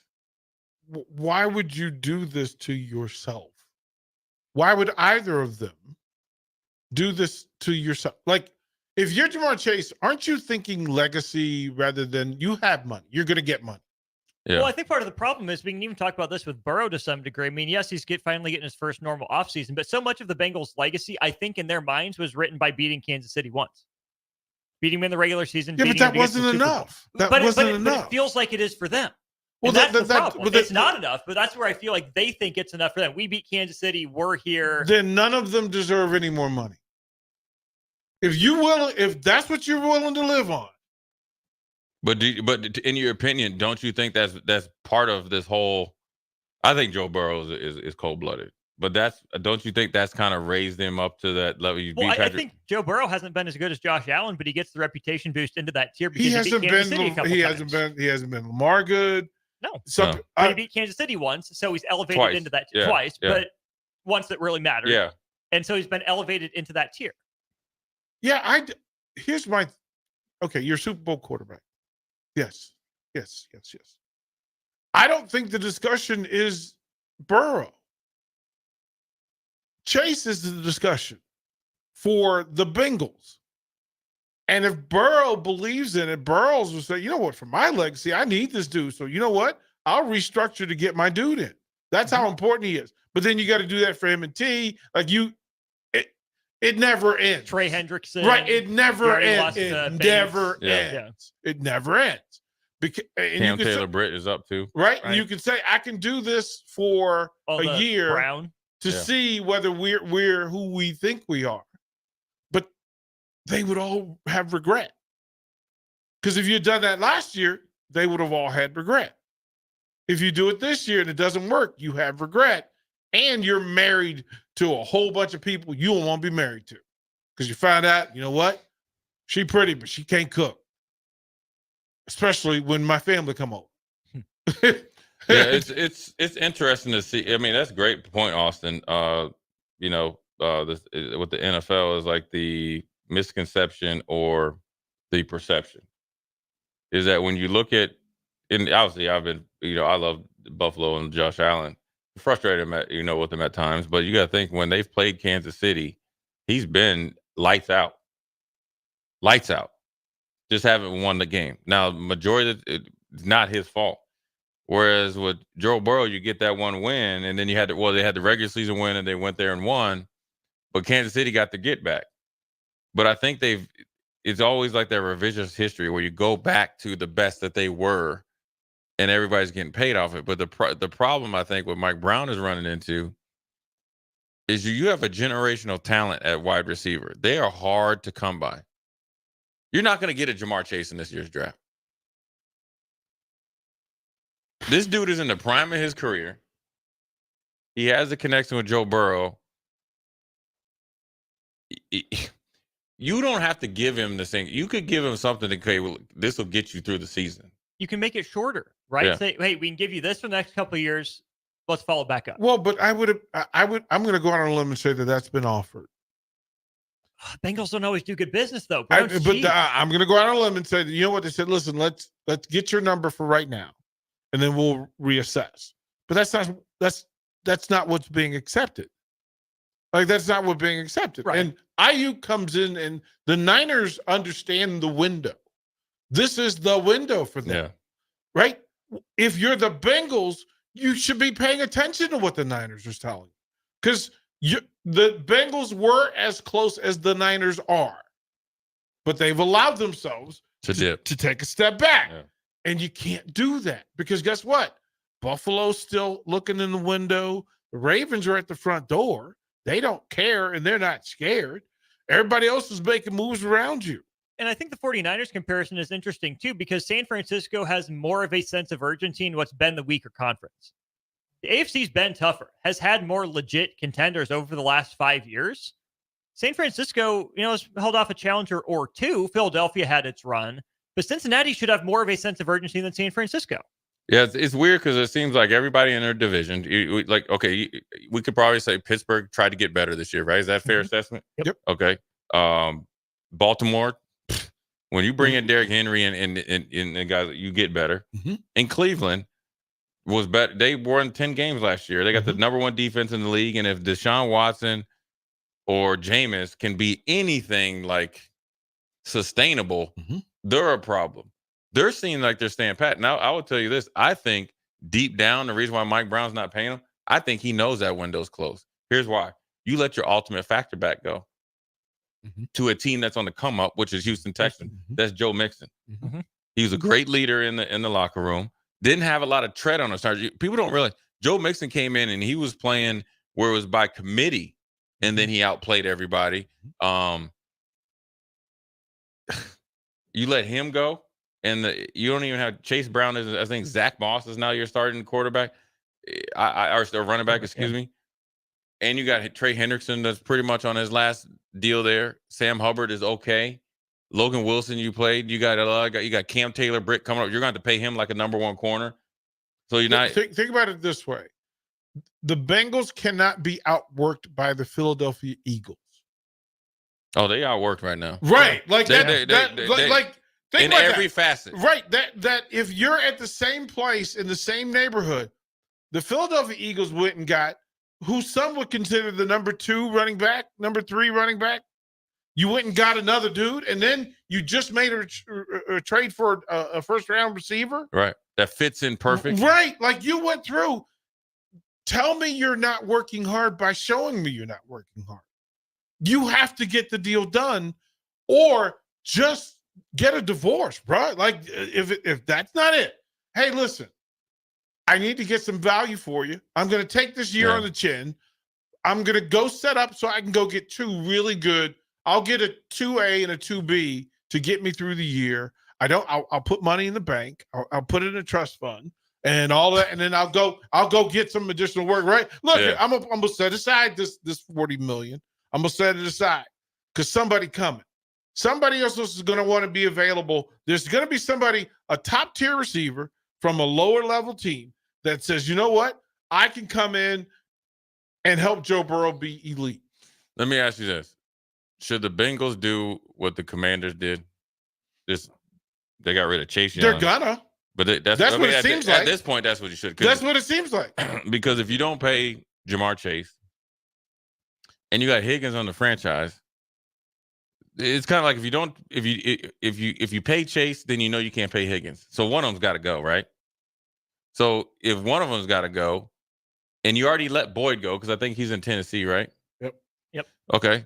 So that's what made the offense go. And then your tight ends with the Jets. So you've already kind of like it's like the weirdest thing. Under the radar, they have gutted Joe Burrow's like weapons. He mad. No, but seriously. Joe Burrow got to be mad think about right it. now. Mixon's gone. The tight end Azuma's gone. Boyd's gone. Who Boyd essentially opened up a ton of things for Higgins and Chase. You got to just, as of today, right now, at 5:37, Chase is gone. Higgins is only there in body. Mind gone because he needs to get a new contract. So if this is the case, and you know you've invested in Joe Burrow, you might as well just push the reset button and get it. Like DP said, we need to get 4 first-round picks.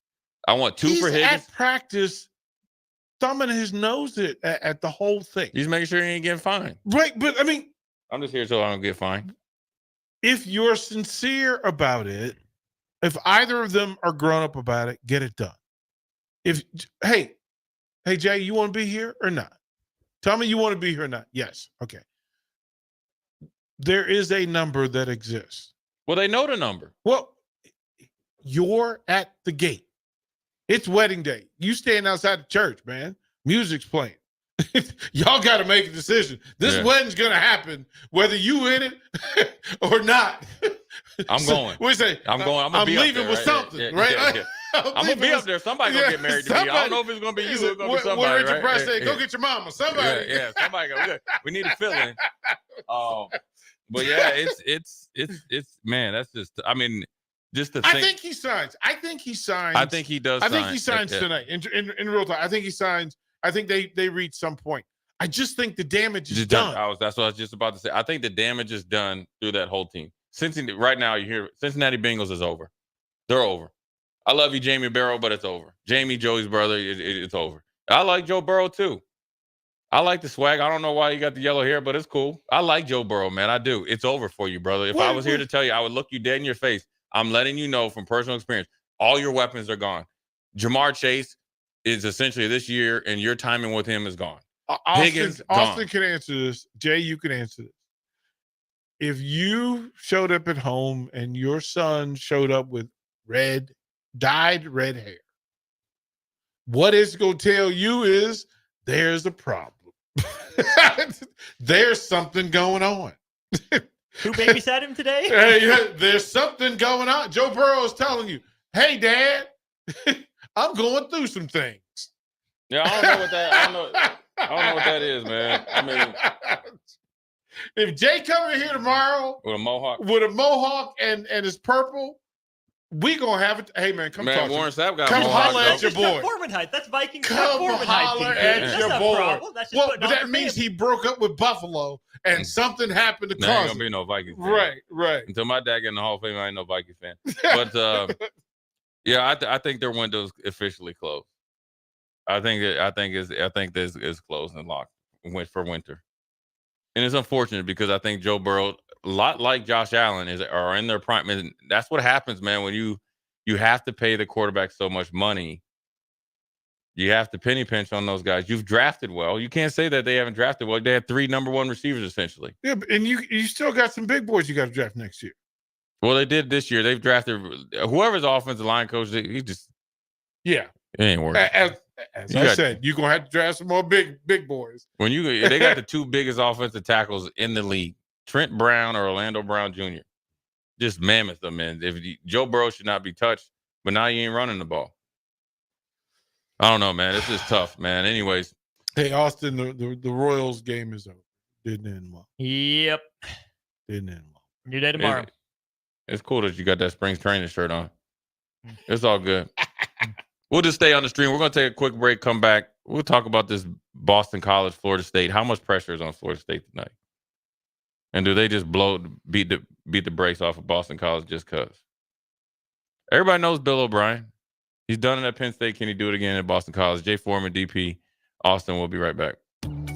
Are you ready for a new opportunity? Check out Sandhills Global. Join a dynamic team where your skills are valued and your career can soar. We offer full-time positions with a 4.5-day work week, competitive pay, excellent benefits, and a positive work environment. From IT and marketing to sales and finance, we're looking for talented individuals like you. Apply today at sandhills.jobs and take the first step towards an exciting future. That's sandhills.jobs. Don't wait. Apply now. You don't think about your roof very often, but you should never take it for granted. Roofing Service Company takes every measure to provide you with the highest quality roofing solution. Whether it's a new roof installation, roof repair, or a re-roofing project, their overall goal is to provide you with a pleasant experience and a long-lasting roof. If you have a need for siding or gutters, they're your place too. Visit roofingservicecompany.com for more info today.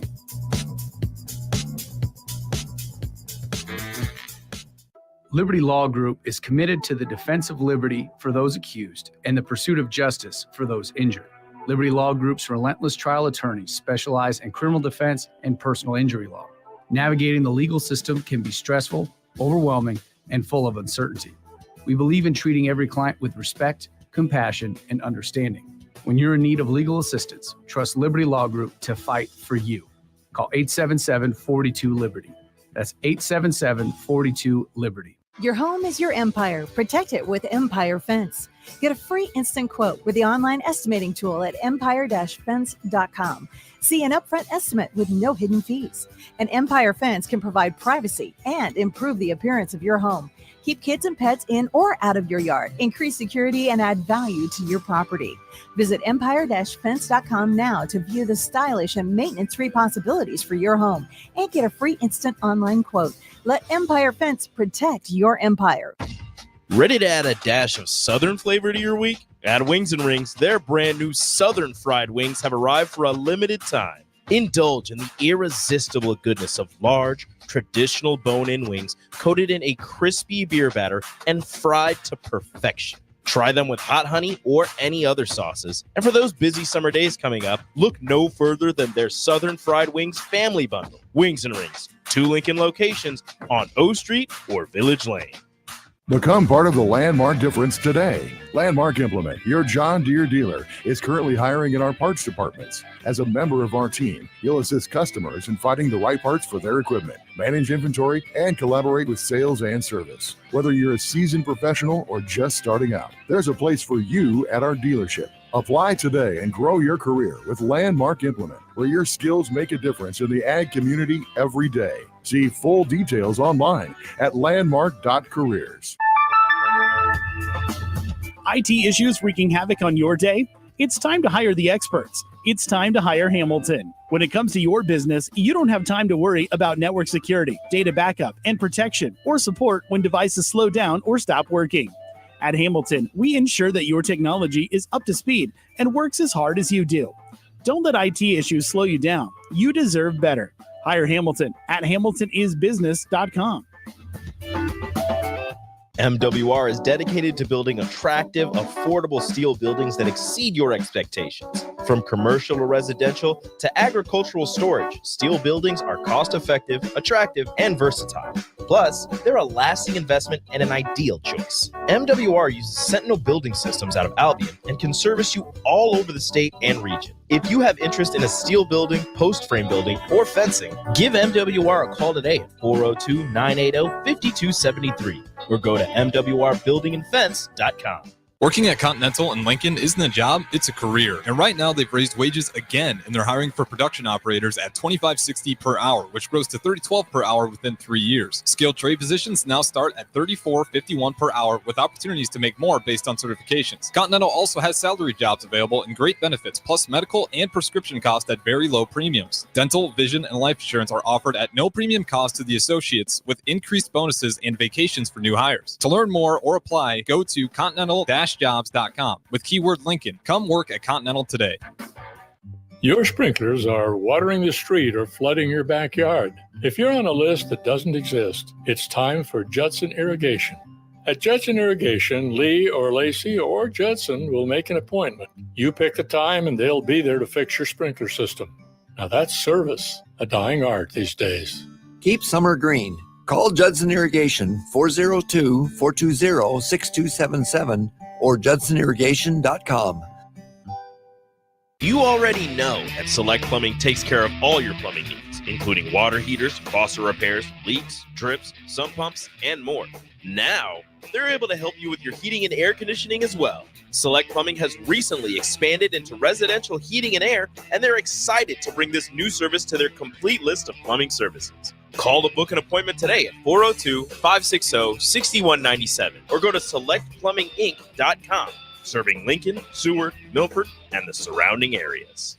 Are you tired of the same old entertainment options? How about something that's truly fun for both kids and adults? Nebraska Knockerball, the new place to go for your private and corporate parties. Step inside one of their inflatable spears and let out stress in a healthy form of exercise. Or try the human foosball, foot darts, yard pong, giant beer pong, basketball Connect 4, and much more. Nebraska Knockerball, specializing in physical, engaging fun.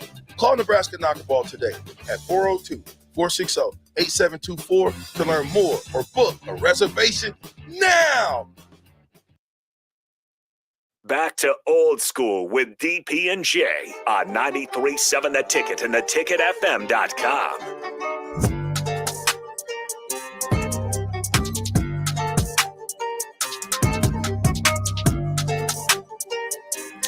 Anyways, we're back. Jay Foreman, DP Austin from the text line. 62-19, go Huskers, yes sir. It's it's a big week, man. You got Florida State, Boston College, but really, back to a little bit of Huskers. It's a big week. Managing expectations or managing probably outside distractions.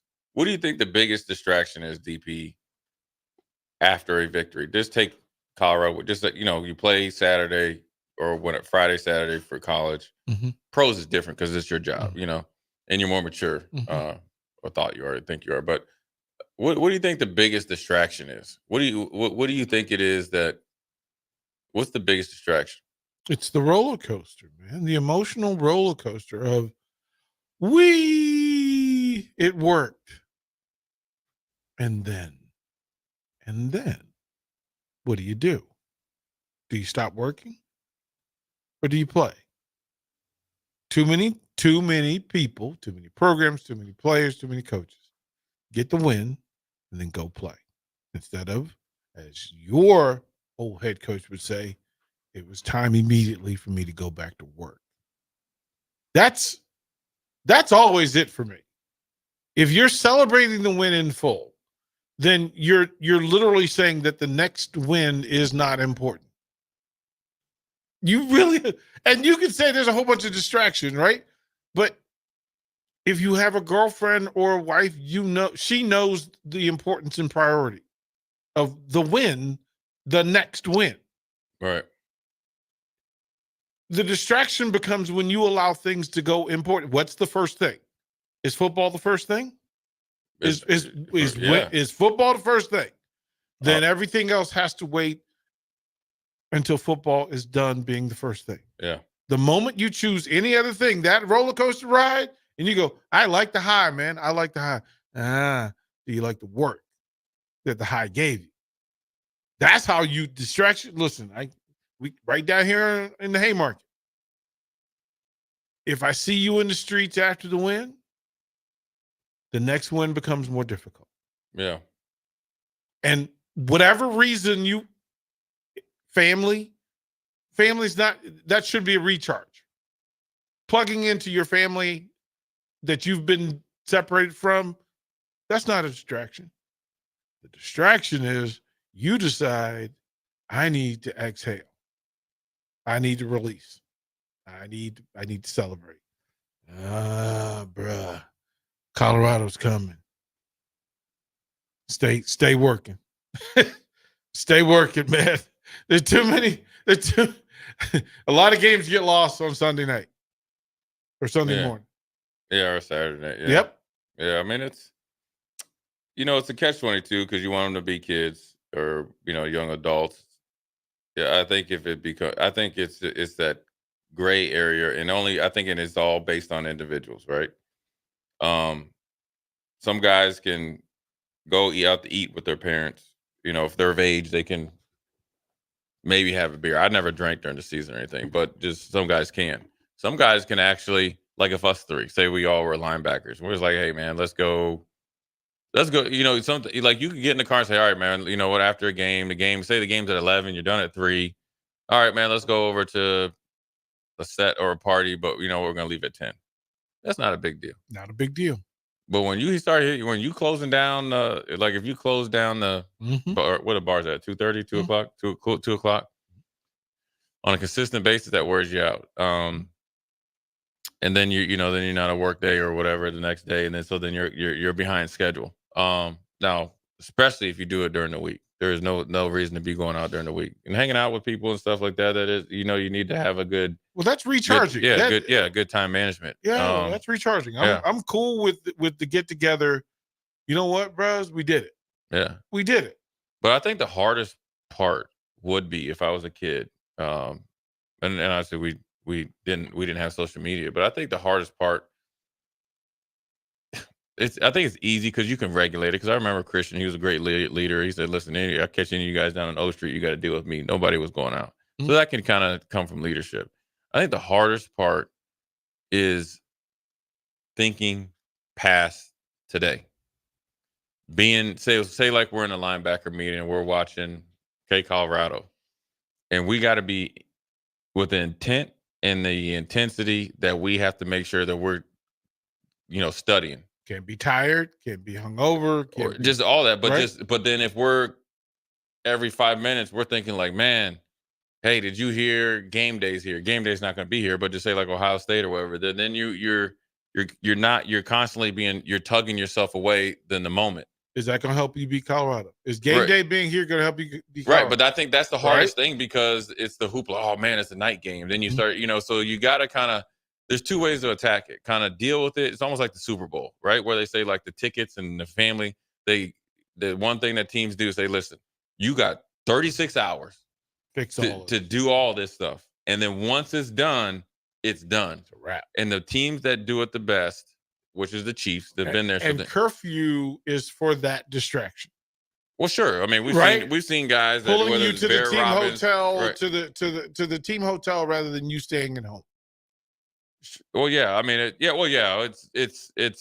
the curfew and stuff is and then the teams that have any issues outside of it. But I think that's probably would be the biggest distraction for me is just refocusing and stuff. But I think that we just had the mentality of I love to compete. I love the big games. I love winning. All that stuff we just talk about after we have a celebratory libation, Austin, or just sit back and kick it after that and talk about what all the stuff prior. I thought it felt like that was a lot of fake stuff. Because really when Lee Corso came in, he didn't really care about talking to me. It was like, hey, you just got to talk to this dude.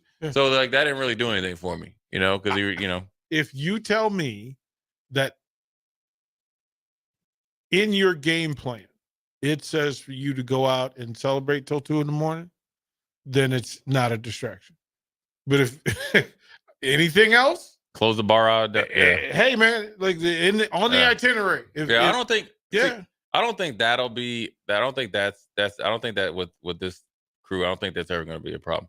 I think just getting used to the magnitude and getting back because as much as. Nebraska's a known name. We haven't had a lot of these games. Like you think Alabama is like every game is a big Every deal, game is the game. Right. And so it's kind of like just Every roll game out is of the bed. game. This is what we do. So now we just got to get used to being in the moment. Well, you also know that the difference between you facing Troy versus you facing Georgia. Right.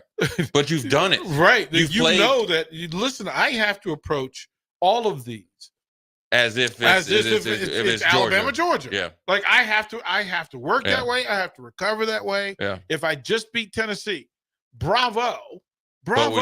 But here Ole comes Miss. Alabama. Yeah, Here comes Ole Miss. or Here comes Texas A&M, LSU. Right? How you process success, as you like to say, how you handle That's the success. hardest thing, man. That real champions learn to refocus immediately. Immediately. Hey, when he say immediately, it's just funny though. No, but it is though. Right. It's listen, I can go through, and if Jay and I are competing for a job and it's neck and neck, after a win, we both had both had 6 tackles and a strip sack. And Jay goes home to look at film, recover, eat something good, put it in his body, get some rest and recovery, and I decide to go to the club. Guess who's advantage tomorrow at practice? Yeah. I have literally just put myself behind every single time. Yeah. Every single time. And you got me. Yep, got him. Yeah. Yeah, I think that and then just the hoopla is just going to be dealing with it, and then also not to get, and also I think part of like the Colorado and Dion aura or whatever I don't want to call it aura, but they're high maintenance, right? Yeah, it's like yeah. We'll say this before we go back. You know what Colorado's like. I got family members like this. Seriously, we have a family reunion. I used to have them all the time. You don't see them that much. They come around for the family reunion, and obviously they definitely are going to show out at a funeral or something, right? But they got 18 requests before they come. None of them are for the betterment of the family, but that's just they're a traveling like clown show. That's kind of like what Colorado is. And you have to say, you can't come to this. Well, you gotta say no. Then they're like, why? Yeah. And then they're like, okay, well, what about the other 17? No, you need 3. Well, can we get 6? Well, I just said 3. So you spend all that time. So it's like a smoking, like a shocking all type of deal. When discipline would have said, I have 4 tickets. Austin is in charge of those 4 tickets. That's all we got. Done. Yeah. Having a plan for chaos is how you beat chaos. Yeah. Listen, I know Colorado is a thick ticket. I know all of my friends from around the country. Hey man, we coming to Lincoln. Good luck. Good luck. It is funny though. Did you get your ticket? Did you get your ticket? It is funny, right? When people call you, like I'm not even involved or anything. They're like, "Hey, man, can I get 6 tickets?" No, bro. What? No, I don't have 6 tickets. Yeah, I posted. I don't have. Even if I got 10. Yeah, you're gonna. I don't have. Yeah, I'm gonna go buy the tickets for you, then make sure then watch you not show up. Yeah, no, yeah, right. Like all those things. You tripping? Not happening. Yeah. Anyways. Tomorrow and the rest of the week, we're going to dive heavy into Colorado. Try to pick out a couple players that might be a couple weak spots, but then ultimately dive into some of the numbers from last game. And the last 4 games from last year at Colorado is our homework, but great victory Monday. Old school, Jay Foreman, DP, Austin. We'll holler at you tomorrow. We got a good one. Don't go anywhere. Tom Chattel. We're going to break down. We're going to break down all this Husker football. Yes, sir. Yeah, man. Tom Chattel in the building.